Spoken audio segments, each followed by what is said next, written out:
بسم اللہ الرحمن الرحیم۔ السلام علیکم۔ ہم جو کتاب پڑھ رہے ہیں اس کا نام ہے ترک گناہان کے 40 طریقے، جمع و ترتیب سید عابد حسین زیدی صاحب، پروف ریڈنگ سید رضا عباس عابدی صاحب۔ یہ کتاب آپ کی خدمت میں کاشان بصیرت آڈیو بک سیکشن کی جانب سے پیش کی جا رہی ہے۔ اب ہم کتاب کا پارٹ نمبر 3 پڑھیں گے۔ جو گناہ چھوٹ سکتے ہیں انہیں تو کم از کم چھوڑنا شروع کریں۔ بہت سے لوگوں کا خیال ہے کہ جناب فلاں گناہ تو ہم سے ہرگز نہیں چھوٹ سکتے۔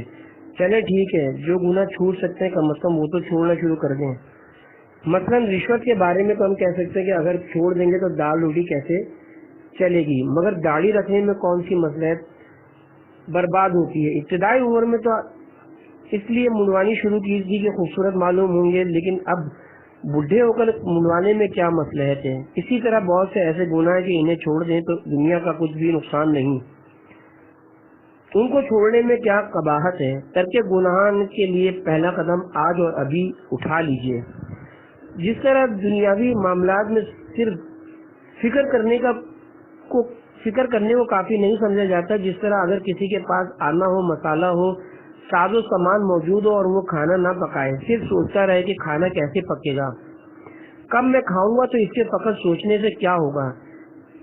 اس کی ترکیب یہ ہے کہ فوراً اٹھے اور ہمت کر کے کھانا پکانا شروع کر دیں، اور بھوک لگے تو کھانا کھا لے۔ اسی طرح عالم آخرت کی فکر بھی کریں کہ جب میں مروں گا تو خدا کا سامنا ہوگا، رسول اللہ اور ائمہ کے سامنے کیسی شرمندگی ہوگی۔ یہ سوچ کر عذاب سے بچنے کے لیے اور نجات حاصل کرنے کی تدابیر شروع کر دیں۔ شیطان نے بہت سے لوگوں کو بہکا رکھا ہے، خدا نے ماشاءاللہ آپ کو صاحب ارادہ بنایا ہے، برے بھلے کی پہچان دی ہے، پھر کیا وجہ ہے کہ آپ ان گناہوں سے بچنے کے اقدام نہیں کرتے۔ کمر ہمت کسی اور عزم مصمم کر کے آج اور ابھی سے اقدام شروع کر دیجئے۔ اقدام کر کے باقی کام خدا پر چھوڑ دیجئے۔ جن کے گھروں میں بچے ہیں ان کو شب و روز یہ واقعہ پیش آتا ہے۔ مثلا ایک بچہ ہے جو دور کھڑا ہے، ہم نے اس کو بلایا اور ہم کو معلوم ہے کہ وہ کتنا سفر کرے لیکن ہم تک نہیں پہنچ سکتا، لیکن ہم اس کے منتظر رہتے ہیں کہ دیکھیں یہ کیا کرتا ہے۔ وہ بچہ چلتا ہے، گرتا ہے، پڑتا ہے، پھر اٹھتا ہے، پھر گرتا ہے، پوری کوشش کرتا ہے، جب نہیں پہنچ پاتا ہے تو رونے لگتا ہے۔ پھر یہ ممکن نہیں کہ اس کو روتا دیکھ کر ہمیں صبر آ جائے، فوراً دوڑ کر اسے اٹھا لیتے ہیں۔ لہٰذا یہ مسافت ہم نے ہی طے کی ہے، لیکن اس بچے کی کوشش اور رونے کے بعد بچہ اگر یہ سمجھے کہ فاصلہ میں نے طے کیا ہے تو وہ نادان ہے۔ اسی طرح ہمارا عمل ہے کہ وہ تو ہمیں خدا تک پہنچانے والا ہے، لیکن شرط کے درجے میں ضروری ہے کام، باقی کام تو فضل سے ہوتا ہے، اور خدا تو وہ ہے جو بندے کے بغیر روئے دھوئے کوشش کے بھی اس کی طرف متوجہ ہے۔ لہذا ہمیں عمل کر کے فضل کو طلب کرنا چاہیے۔ اسی لیے ارشاد ہے کہ اور اللہ سے فضل کی درخواست کیا کرو، سورہ نساء آیت نمبر 32۔ اب یہاں پر یہ شبہ ہو سکتا ہے کہ ہم فضل خدا کا سوال کریں لیکن معلوم نہیں ہماری درخواست کی سنوائی ہوگی بھی یا نہیں، تو اس کے لیے آگے شبے کو بھی خود ہی ظاہر کر دیا کہ یعنی اللہ تعالیٰ ہر چیز سے واقف ہے، لہذا سائل کی بھی اطلاع ہے اور سوال پر دیں گے بھی ضرور۔ ہاں کبھی ایسا بھی ہوتا ہے کہ جو شے آپ مانگتے ہیں وہ نہیں ملتی، مگر اس سے اعلیٰ درجے کی شے دے دیتے ہیں، مگر ہمارا ذہن وہاں تک نہیں پہنچ پاتا۔ اس کی مثال ایسی کہ کسی سائل نے کسی کریم سے 1 روپیہ مانگا، مگر اس نے سونے کی اشرفی نکال کر دے دی۔ اب اگر سائل عقل مند ہے تو نہایت خوش ہوگا اور مسرت سے پھولا نہ سمائے گا، اور اگر نادان ہے تو شکایت کرے گا، ہم نے تو 1 روپیہ مانگا تھا، وہ تو ہم کو نہ ملا۔ اب خصوصاً جو دین کے لیے دعا ہے وہ تو بعینہ ہی ضرور قبول ہوتی ہے۔ دین چونکہ خیر محض ہے اس لیے وہ بعینہ ہی عطا ہوتا ہے، اور دنیا کی شے جو بندہ مانگتا ہے تو یہ کہ وہ اپنے مسالے سے واقف نہیں ہے، اس لیے وہ کریم بعینہ ہی وہی شے عطا نہیں کرتا۔ بلکہ اس کا نعم البدل عطا کر دیتا ہے۔ لہذا پہلا قدم آج سے اٹھا لیجیے، اس معاملے کو کل پر نہ ٹالیں۔ بہت سے دینی طالب علموں کا بھی یہی خیال ہے کہ ابھی تو ہم پڑھ رہے ہیں، جب پڑھ لیں گے تو اس وقت عمل کریں گے۔ یہ خیال بالکل غلط ہے۔ جس گناہ کو آپ آج نہیں چھوڑ سکتے، جس ثواب کو آپ آج نہیں حاصل کر سکتے اور نفس پر آپ کو قابو نہ ہو، تو کل بطریق اولا آپ سے عمل نہ ہوگا۔ آج عمل کرنا آسان ہے، اس لیے جس قدر وقت گزرتا جائے گا نفس کے اندر برے اخلاق اتنا ہی جڑ پکڑتے جائیں گے۔ علاج سے پہلے مندرجہ ذیل باتوں کا خیال رکھیں۔ کلابی تقوی سے پرہیز کریں۔ بعض لوگ مستحبات و مکروہات و وظائف و نوافل کا اور اذکار کی تو بہت پابندی کرتے ہیں، مگر فجر کی نماز قضا کر دیتے ہیں۔ صدقات و خیرات کی طرف سے مکمل توجہ ہے، مگر خمس و مالی واجبات کی طرف توجہ نہیں ہوتے یا سستی سے کام لیتے۔ ایک صاحب رشوت خور تھے، مگر وظیفے کے بہت پابند تھے۔ وظیفہ پڑھتے وقت درمیان میں کسی سے بات چیت نہ کرتے تھے اور اشارے سے رشوت کا معاملہ بھی طے ہوتا رہتا تھا۔ یہ تقویٰ کلابی کہلاتا ہے کہ وظیفے میں تو بات کرنے سے اتنا پرہیز اور رشوت سے پرہیز نہیں کرتے۔ کتے کی بھی یہی حالت ہے کہ ٹانگ کی تو اتنی احتیاط کرتا ہے کہ اسے اٹھا کر رفع حاجت کرتا ہے، کہیں نجاست کی چھینک نہ پڑ جائے، اور ویسے دنیا کی ہر نجاست میں منہ ڈالتا پھرتا ہے۔ باطن کی اصلاح کے لیے ٹائم پیریڈ مقرر کیجیے۔ جس طرح ہم ظاہری علوم کی تحصیل میں میٹرک کے لیے 10 سال، انٹر کے لیے 12 سال، گریجویشن کے لیے 14 سال اور ماسٹرز کے لیے 16 سال تعلیم حاصل کرتے ہیں، اسی طرح باطن کی درستگی کے لیے 1 سال میں کم از کم 1 ماہ ہی خرچ کیجیے۔ باطن بنانا چھوڑیے اور مرد میدان بن جائیے، اور 2 ماہ، 6 ماہ یا 1 سال کا وقت مقرر کر کے ایک گناہ کو ختم کرتے جائیں۔ بالآخر ایک وقت ایسا آ ہی جائے گا کہ انشاءاللہ آپ کا دامن گناہوں سے بالکل پاک ہو جائے گا۔ مسلسل کوشش کرتے رہیے۔ چند عبادات و اعمال کی انجام دہی کے بعد اکثر لوگ ابلیس کی طرف تباہ و برباد ہو گئے اور مسلسل نفس کی اصلاح سے بے فکر ہو گئے۔ کسی نے چند نمازیں پڑھنی، مجالس اذان میں چند آنسو بہا لیے اور مسلسل ترک گناہ سے آزاد ہو گئے۔ اس کی مثال ایسی ہے جیسے کسی نے درخت لگایا، پرورش کی، ایک دفعہ پھل آ گیا اور پھر اس کے بعد اسے پانی دینا چھوڑ دیا۔ حالانکہ ایک دفعہ پھل آ جانا کافی نہیں، نتیجہ یہ ہوگا اگر کسی جانور نے اس پر ایک ٹانگ بھی مار دی تو وہ گر پڑا، یا گرمی آتے ہی وہ خشک ہو کر ختم ہو گیا۔ عقل کی بات یہ تھی کہ ایک دفعہ پھل آ جانے سے بے فکر نہ ہو، بلکہ اس درخت کو برابر پانی دیتا رہتا یہاں تک کہ تنا خوب موٹا اور مضبوط ہو جاتا اور اتنا اونچا ہو جاتا کہ جانوروں کا منہ اس تک نہ پہنچ سکے۔ یہی حال مومن کا بھی ہونا چاہیے کہ وہ برابر مجاہدہ اور کوشش میں لگا رہے، گناہوں سے مسلسل بچتا رہے۔ حکم خدا بھی ہے کہ اپنے رب کی اتنی عبادت کر کہ تجھے یقین موت آ جائے، یعنی موت تک عمل سے مستغنی نہ ہو سکے۔ جب تک ہم طلب باقی رکھیں گے خدا کی طرف سے بھی توجہ عطا کم نہ ہوگی۔ جو خدا دنیا میں ہے وہی آخرت میں ہوگا۔ یہاں پر تو سب پر آیا ہے کہ وہ کتنا رحیم و کریم ہے، اور اس کی صفات میں تغیر ہے نہیں، پھر کیا خطرہ؟ انشاءاللہ وہاں بھی یہی رحمت ہوگی، بلکہ اس سے بھی زیادہ۔ بعض اوقات زیادہ محنت درکار ہوگی، ضروری نہیں ہے کہ ارادہ کرتے ہی سارے گناہ یکدم چھوٹ جائیں، اگرچہ ممکن ہے کہ پھر بھی بعض گناہوں کو چھوڑنے کے لیے بقول امام خمینی بعض اوقات 20 سال کی محنت شاقہ درکار ہو سکتی ہے۔ آقائے مہدی بحر العلوم نے ایک دفعہ دوران درس مسکرائے۔ شاگردوں نے دریافت کیا کہ اس مسکراہٹ کا سبب کیا ہے، تو فرمایا 20 سال کی محنت شاقہ کے بعد مجھے آج محسوس ہوا کہ آج میرے تمام اعمال ریاکاری سے پاک ہو گئے ہیں، تو خواہ کتنے ہی وقت کیوں نہ لگے، مومن پہلا قدم تو اٹھائے ہی لے۔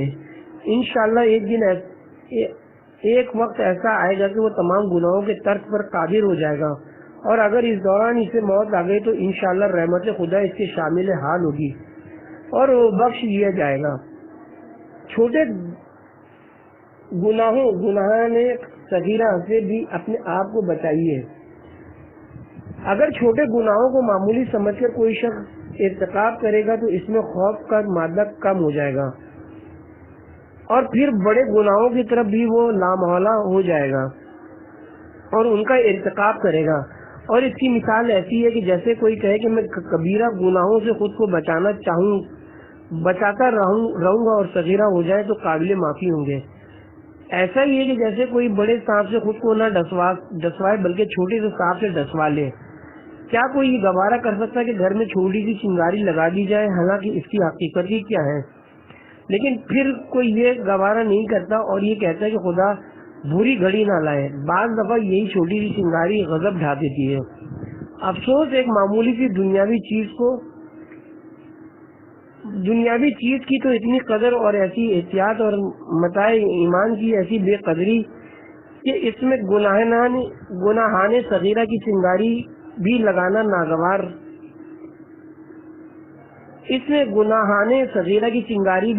گوارا ہے. حاصل کلام یہ کہ آپ چھوٹے سے چھوٹے گناہوں سے اپنے آپ کو بچائیں گے تو بڑے گناہوں سے لامحالہ ضروری اپنے آپ کو بچانے کی کوشش کریں گے اور رفتہ رفتہ سارے گناہ چھوٹتے چلے جائیں گے. پختہ ارادہ کر لیجئے. اکثر لوگ کہتے ہیں کہ فلاں کام ہم نے کرنا چاہا لیکن نہیں ہوا. ہم نے کئی دفعہ گناہ چھوڑنے کا ارادہ کیا مگر ٹوٹ گیا.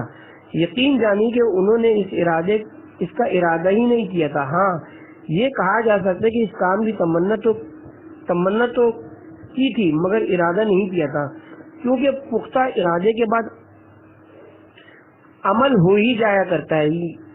یوں کبھی اتفاقاً نہ ہوا تو ایک الگ بات ہے. جبھی نیک کام کے ارادے پر بھی ثواب لکھا جاتا ہے. شیطانی لشکروں پر آپ کی جیت آپ کے ارادے پر موقوف ہے. ادھر آپ نے پکا ارادہ کیا، ادھر لشکر شیطان مغلوب ہو جائے گا. اب رہے یہ سوال کہ پختہ ارادہ کیوں نہیں ہوتا. اس کی وجہ یہ کہ اللہ کی عظمت اور خوف دل میں نہیں ہے. گناہ اور نافرمانی کو ایک معمولی چیز سمجھ رکھا ہے. عام مومن کوئی چوری نہیں کرتا، ڈاکہ نہیں ڈالتا، حتیٰ کہ راستوں میں رفع حاجت تک نہیں کرتا. معلوم ہے کہ قانون جرم ہے، حاکم کا خوف دل میں ہے. معلوم ہے کہ میری کوئی عذر خواہی نہ ہوگی اور سزا دی جائے گی.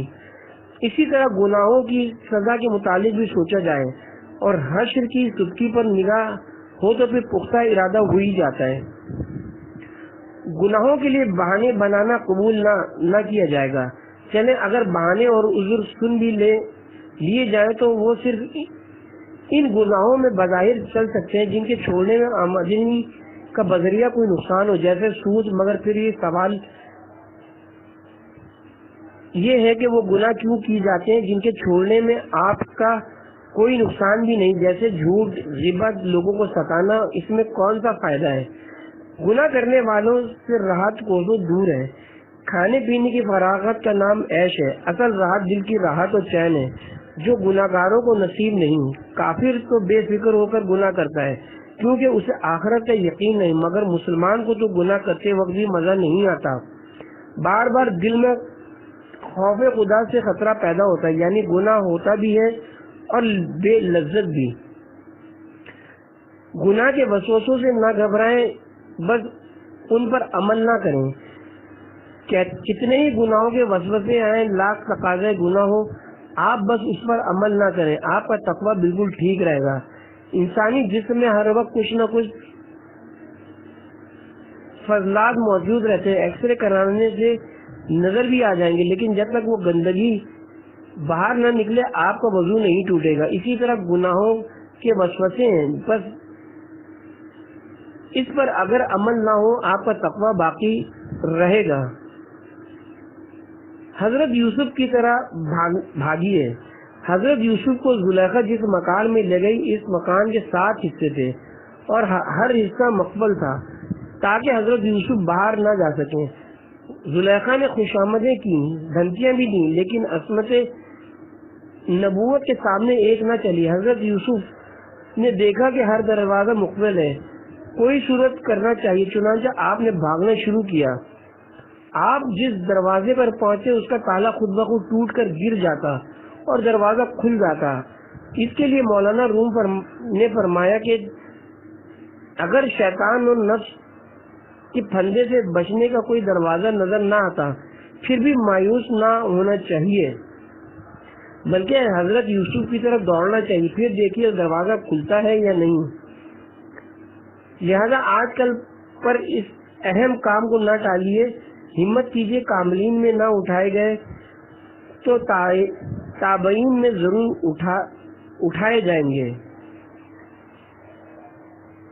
ترک گناہان کے 40 طریقے۔ گناہ چھوڑنے کے لیے یہ 40 عمومی طریقے ہیں جن پر عمل سے عمومی طور پر تمام گناہوں سے چھٹکارا مل جاتا ہے، ورنہ گناہ چھوڑنے کے کچھ خصوصی طریقے بھی ہیں اور جو ہر گناہ سے الگ الگ متعلق ہیں۔ مثلاً کچھ مخصوص طریقے ہیں جو غرور تکبر سے نجات دلاتے ہیں، کچھ مخصوص طریقے جو ریاکاری سے نجات دلاتے ہیں، کچھ ہیں جو غصہ اور غضب سے متعلق ہیں، کچھ ہیں جو حب جاہ و شہرت اور غیبت و بدگمانی کے لیے اختیار کیے جاتے ہیں۔ ان کو اگر الگ الگ بیان کیا جائے تو بہت زیادہ طوالت کا خوف تھا، لہذا فقط ان طریقوں کا تذکرہ کیا گیا جن سے گناہ گار کی عمومی صلاحیت سے گناہ ہی متاثر ہو جائے اور وہ مجموعی طور پر تمام گناہوں سے بچ جائے۔ اپنے طبیب خود بنیے۔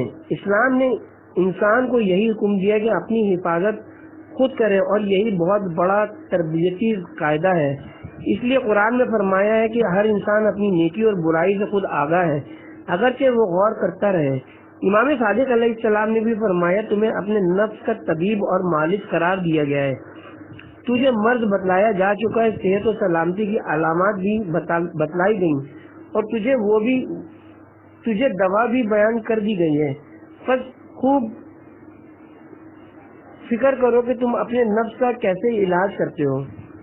امیر المومنین علیہ السلام فرماتے ہیں کہ انسان کے لیے لائق یہ ہے کہ وہ اپنے نفس کی سرپرستی کو اپنے ذمے قرار دے اور ہمیشہ اپنی روح اور زبان کی حفاظت کرتا رہے۔ اب یہ ہمارے اوپر منحصر ہے کہ ہم وہ تمام مقدمات فراہم کریں کہ ہم میں اپنے روحانی علاج کی صلاحیت پیدا ہو جائے۔ اگر ایک شیشی کے منہ کو مضبوطی سے باندھ دیں اور اسے دریا میں ڈال دیں تو 1 سال بھی وہ شیشی دریا میں پڑی رہے لیکن اس میں پانی کا ایک قطرہ بھی داخل نہیں ہو سکتا۔ اس میں قصور کس کا ہے، دریا کا یا شیشی کا، کہ اس کا منہ ہی بند ہے۔ اب ہم جس قدر بھی اس کا منہ کھول دیں گے پانی اسی قدر اس کے اندر جائے گا۔ اگر شیشی میں سوراخ پیدا ہو جائے تو پانی قطرہ قطرہ اس میں جانا شروع ہو جائے گا، اور اگر ایک مرتبہ شیشی کا منہ کھول دیا جائے تو پوری شیشی فوراً پانی سے بھر جائے گی۔ اسی طرح اگر کوئی مہذب نہ ہو تو نور خدا بھی اس کے دل میں نہ چمکے گا۔ تو یہ کوتاہی پروردگار کی رحمت بے قرار کی نہیں بلکہ خود اپنی کوتاہی ہے کہ اس میں شیشہ دل کا منہ بند کر رکھا ہے اور عزم و ارادے سے کام ہی نہیں لیا ہے، ورنہ دنیا کے امور کے لیے تو کیسے عزم و ارادے سے کام لے کر مقاصد کو حاصل کیا جاتا ہے۔ طریقہ نمبر 1، رو رو کر خدا سے دعائیں کریں کہ اے اللہ آپ کی راہ میں نفس کے مقابلے میں مغلوب ہو رہا ہوں، نفس مجھ پر غالب آ رہا ہے، بار بار توبہ کرتا ہوں ٹوٹ جاتی ہے، اے اللہ میں کمزور ہوں، آپ تو کمزور نہیں ہیں، بچہ اگر کمزور ہے تو کیا ہوا، باپ تو طاقتور ہے، اے اللہ آپ تو طاقتور ہیں، اپنی طاقت بھیج دیجیے، آپ غالب ہیں، ہم کو بھی ہمارے نفس پر غالب کر دیجیے۔ یعنی اگر میرے گناہوں کی وجہ سے آپ نے مجھے جہنمی لکھا ہوا ہے تو اس فیصلے کو کاٹ کر مجھے جنتی لکھ دیجیے۔ یعنی آپ کا فیصلہ آپ پر حکومت نہیں کر سکتا، آپ کی قضاء و قدر اور آپ کا فیصلہ آپ پر حاکم نہیں ہے، آپ کا محکوم ہے۔ لہذا حضور نے بھی اپنی امت کو سکھایا کہ اللہ سے فیصلے بدلوا لو، تقدیریں بدلوا لو، تقدیر مخلوق نہیں بدل سکتی مگر خالق اپنے فیصلے بدل سکتا ہے۔ لہذا گناہوں سے بچنے کے سلسلے میں اللہ ہی سے فریاد کرو، پھر دیکھو وہ کیسے مدد کو آتا ہے۔ اور اسی لیے اللہ نے سورہ الحمد میں مالک یوم الدین فرمایا کہ قیامت کے دن میری حیثیت قاضی اور جج کی نہیں ہوگی کہ وہ قانون مملکت کے پابند ہوتے ہیں، قانون کے خلاف نہیں کر سکتے۔ اللہ تعالیٰ فرماتے ہیں کہ میں مالک ہوں، قیامت کے دن قاضی اور جج کی طرف سے پابند قانون نہ ہوں گا۔ جو گناہگار قانون کی روح سے جہنم کا مستحق ہوگا تو میں قانون سے مجبور نہ ہوں گا، اسے جہنم ہی میں ڈال دوں گا۔ جس کو چاہوں گا اپنے مراحیم خسروانہ اور اپنی رحمت شاہانہ سے بخش دوں گا۔ جب ایک بچہ گھٹنیوں چلتا ہے اور باپ اس کے ساتھ ہے تو جب وہ تھک جاتا ہے تو باپ گود میں اٹھا لیتا ہے، بس اب بچے کی ہمت بن جاتی ہے، اور پھر 2-4 قدم بھی چلتا ہے تو باپ کی شفقت جوش میں آ جاتی ہے اور وہ جلدی سے گود میں اٹھا لیتا ہے۔ بے شک اللہ محسنین کے ساتھ ہے۔ سورہ عنکبوت آیت نمبر 69 ہے کہ تم ہمت کرو، تمہاری انگلی پکڑ کر لے چلیں گے۔ اور قاعدہ بھی ہے کہ جب باپ بچے کی انگلی پکڑ لیتا ہے تو بچہ بے فکر ہو جاتا ہے، اور اس کا حاصل بھی یہی کہ تم گھبراؤ نہیں، تم ہمت کرو گے، ہم تم کو منزل تک پہنچا دیں گے۔ دعا تو شیطان تک کی خدا نے قبول کی ہے، اور وہ درخواست بھی قبول کی جو خاص اطاعت کے وقت بالعموم حالت غضب میں کوئی کسی کی درخواست قبول نہیں کرتا، اور شیطان کو وقت معلوم تک کی مہلت دے دی گئی۔ تو جب اس کی یہ دعا قبول ہو گئی تو ایک مومن کی دعا قبول ہونے میں کون سا امر مانے ہیں۔ شیطان کے اس قضیے میں مسلمانوں کے لیے ایک خوشی کا پیغام بھی ہے کہ جب بارگاہ الہی میں دشمن خدا کی دعا قبول ہوئی تو ہماری کیوں قبول نہ ہوگی؟ مگر اتنا ضرور ہے کہ ہم شیطان کے برابر ہی اڑیل ہو جائیں۔ شیطان کے اس واقعے سے چند باتیں معلوم ہوتی ہیں۔ اول تو اس کی بے حیائی کے جوتیاں سر پر پڑ رہی ہیں اور اس کو درخواست اور دعا سوج رہی ہے۔ دوسرا اس کا یقین کہ باوجود اتنی بڑی نافرمانی کے پھر بھی اس کو پورا یقین ہے کہ ضرور درخواست قبول ہوگی۔ تیسرا خدا کا فضل و کرم، جب دشمن کے ساتھ یہ برتاؤ ہے تو اپنے دوستوں کو کب محروم کیا جا سکتا ہے؟ لہذا دعا کے ساتھ گناہوں سے بچنے کی کوشش کرتے رہیے۔ بار بار کی ناکام کوششوں پر بھی ثواب ملے گا۔ ایک صاحب علم نے جب حج کیے تو کہا، اے اللہ میں نے حج کر لیا ہے، اب ثواب دیجیے، خواہ حج قبول ہوا ہو یا نہ ہوا ہو۔ اگر قبول ہو چکا ہے تب تو حج مبرور پر ثواب دینے کا آپ کا وعدہ ہی ہے، اور اگر قبول نہ ہو تو یہ سخت مصیبت ہے، اور مصیبت زدہ کے لیے بھی آپ نے ثواب کا وعدہ فرمایا ہے۔ لہذا اس دربار میں کوشش کے بعد ناکامی بھی کامیابی ہے، بلکہ خاصان خدا اور خدا کے مقبول بندوں اور علماء سے کر کے گناہان کے لیے دعا کروائیے۔ خدا اپنے پیاروں کی دعا کو ضرور سنتا ہے۔ محمد و آل محمد کا واسطہ دے کر سچے دل سے خدا سے مدد مانگیے۔ ناممکن ہے کہ یہاں سے طلب شدید ہو اور وہاں سے مدد نہ آئے۔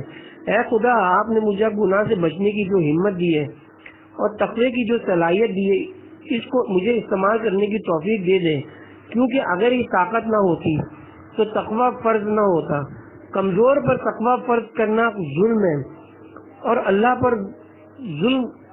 اللہ ہر ظلم سے پاک ہے۔ تو معلوم ہوا کہ تقوی کی طاقت تو ہے، گناہ سے بچنے کی طاقت ہے، مگر ہم اس کا استعمال نہیں کرتے۔ لہذا اے پروردگار، جو ہمت آپ نے مجھے دی ہے اس کے استعمال کی توفیق دے دیجیے۔ طریقہ نمبر 2، برے دوستوں کی صحبت سے کنارہ کشی۔ رسول اللہ صلی اللہ علیہ وسلم ارشاد فرماتے ہیں کہ ہر شخص اپنے دوست کے دین پر ہوتا ہے، پس ہر شخص کو چاہیے کہ وہ یہ دیکھ لے کہ کس شخص کو دوست بنا رہا ہے، کہ اگر وہ دیندار ہے تو یہ شخص بھی دیندار ہے، اگر وہ بے دین یا بے عمل ہے تو یہ بھی ایسا ہی ہے۔ لہذا دوست کی بددینی سبب ہے اس کی بددینی کا، اور دوست کی دینداری سبب ہے اس کی دینداری کا۔ ہمیں یہ غور کرنا بہت ضروری ہے کہ جس شخص کو میں نے دوستی کے لیے انتخاب کیا ہے، آیا وہ دینداری کی حیثیت سے لائق دوستی ہے بھی یا نہیں۔ بہت سی بیماریاں اڑ کر لگتی ہیں اور لوگ ایسے مریضوں کی عیادت کو نہیں جاتے، بلکہ جو امراض غیر متعدی ہیں یعنی دوسروں کو نہیں لگتے ان میں بھی یہ احتیاط کی جاتی ہے، بلکہ اپنی اولاد کو بھی بچاتے ہیں۔ لوگوں سے ملنے سے مراد یہ ہے کہ جسے ضرورتاً بازار جانا ہوتا ہے کہ جس میں لوگوں سے ملنا ہوتا ہے، بلکہ ملنے سے مراد ہے دوستی کا ملنا۔ جبھی رسول نے فرمایا کہ اپنے دوست کے طریقے پر، یہ نہیں فرمایا کہ اپنے ساتھی کے طریقے پر۔ خلیل کہتے ہیں کہ جس کے ساتھ دل مل جائے۔ اب دیکھیں کہ لوگ اپنی اولاد کے لیے کیسے کیسے انتظامات کرتے ہیں، انہیں دنیاوی علوم سکھاتے ہیں اور اولاد بیمار ہو جائے تو ہزاروں روپے علاج پر خرچ کرتے ہیں، مگر یہ فرمائیے کہ کسی نے اپنی اولاد کی اس ضرورت یعنی اچھے دوستوں کی صحبت کے متعلق بھی کبھی غور و فکر یا اقدام کیا ہے؟ تو جب یہ معلوم ہوگا کہ آدمی اپنے دوست کے دین پر ہوتا ہے اور دین کی درستی ضروری ہے، تو اب ہر شخص پہ غور کرے کہ وہ کس سے دوستی رکھتا ہے کہ اچھا دوست دین اور تقوی میں بھی ترقی کا سبب ہوگا۔ لیکن دین داروں کی بھی یہ حالت ہے کہ جتنا دین اختیار کر لیا اس پر بس کیے ہوئے ہوتے ہیں، ترقی نہیں کرتے، حالانکہ ہر چیز میں ترقی کرنے کا سبق پڑھایا جاتا ہے۔ اخباروں اور رسالوں اور لیکچروں میں اس کی ترغیب ہوتی ہے، تو جب دنیا کی باتوں میں ترقی کی ضرورت ہوتی ہے تو دین کی ترقی بھی ضروری ہے۔ سارے دنیاوی کام ضروری ہیں، اگر غیر ضروری ہے تو صرف دین ہے، لیکن جب دین ہی نہ ہو تو خواہ دنیا کتنی حاصل ہو جائے، کس کام کی؟ نہ نماز ہے، نہ روزہ ہے، نہ زکوٰۃ ہے، نہ حج ہے، تو پھر اس کی کیا خوشی ہوئی ہو کہ کوئی جنت ہے، کوئی جج ہے۔ مگر اب تو یہ حالت ہے کہ اچھے اور دیندار دوستوں کی صحبت کا بھی اہتمام نہیں ہے، اگر ہو تب بھی ان سے بجائے اس کے کہ دین میں ترقی کرتے دنیا ہی کے متعلق بات چیت اور اقدام تک محدود رہے، یعنی دینداروں سے دوستی کی بھی تو دنیا کی خاطر ہے۔ دیندار کی صحبت نیک کا پہلا اثر دل پر یہ ہوتا ہے کہ پہلے تو یہ شبہ دل میں ہوتا ہے کہ میرے اندر فلاں کمی پائی جاتی ہے، اور دوسرے یہ کہ بری باتیں واقعاً بری محسوس ہونے لگتی ہیں اور رفتہ رفتہ تمام برائیاں جاتی رہتی ہیں۔ تھوڑی دیر اللہ والوں کی صحبت 100 سال بے ریا اطاعت سے بھی بہتر ہے۔ ایک شبہ، بہت سے زاہدان خشک اچھے دوستوں کی صحبت میں وقت صرف کرنے کو بھی منع کرتے ہیں تاکہ خلوت میں خدا سے مناجات کی جائے، دوستوں کے ساتھ وقت نہ لگایا جائے۔ اس کا جواب کسی نے کیا خوب دیا کہ یہ جو آپ خلوت تنہائی کو صحبت میل ملاپ پر ترجیح دے رہے ہیں، تو اس خلوت کی خوبیاں بھی آپ کو جلوت ہی کی بدولت معلوم ہوتی ہیں۔ ہاں البتہ اگر صحبت ایک اچھے دوست میسر نہ ہو تو پھر تنہائی ہی خوب ہے، کہ اگر کسی مریض کو دوا میسر نہ ہو تو پرہیز تو اس کو لازمی ہی ہے۔ سورہ زخرف آیت نمبر 36 میں ارشاد ہے کہ جو کوئی رحمان کے ذکر سے منہ موڑے گا ہم شیطان کو اس کے پیچھے چھوڑ دیتے ہیں جو ہمیشہ اس کے ساتھ رہتا ہے، اور وہ شیاطین ایسے لوگوں کو اللہ کی یاد سے روک دیتے ہیں جبکہ وہ سمجھتے ہیں کہ وہی حقیقی ہدایت یافتہ ہیں۔ جب قیامت کے دن وہ ہماری بارگاہ میں حاضر ہوں گے تو کہیں گے کاش میرے اور تیرے درمیان مشرق و مغرب جیسا فاصلہ ہوتا، تو شیطان کس قدر برا ساتھی تھا۔ سورہ فرقان میں برے لوگوں کی صحبت میں خراب ہو جانے والے لوگوں کے اثرات بیان کیے گئے ہیں۔ جس دن ظالم حسرت شدت کی وجہ سے اپنے ہاتھ چبائے گا اور کہے گا کہ کاش میں نے رسول کے ساتھ راستہ اختیار کیا ہوتا، کاش میں نے فلاں گمراہ شخص کو دوست نہ بنایا ہوتا، اس نے مجھے اللہ کی یاد سے روک دیا۔ لہذا گناہوں سے بچنے کے لیے پوری کوشش کریں کہ نیکوکار اور صالح افراد کو اپنا دوست بنائیں۔ جبھی مولا علی کا ارشاد ہے اہل عقل کی صحبت دلوں کو آباد کرتی ہے۔ ایک اور مقام پر فرمایا نیک لوگوں کی صحبت برے لوگوں کو نیک لوگوں سے ملا دیتی ہے اور برے لوگوں کی صحبت نیک لوگوں کو برے لوگوں سے منحرف کر دیتی ہے۔ حضرت لقمان کی نصیحت ہمیشہ یاد رکھنی چاہیے کہ اے بیٹا، اہل علم سے دوستی کرو اور ان کے نزدیک رہو، ان کے گھر آیا جایا کرو تاکہ ان جیسے ہو جاؤ اور دنیا اور آخرت میں ان کے ساتھ رہو۔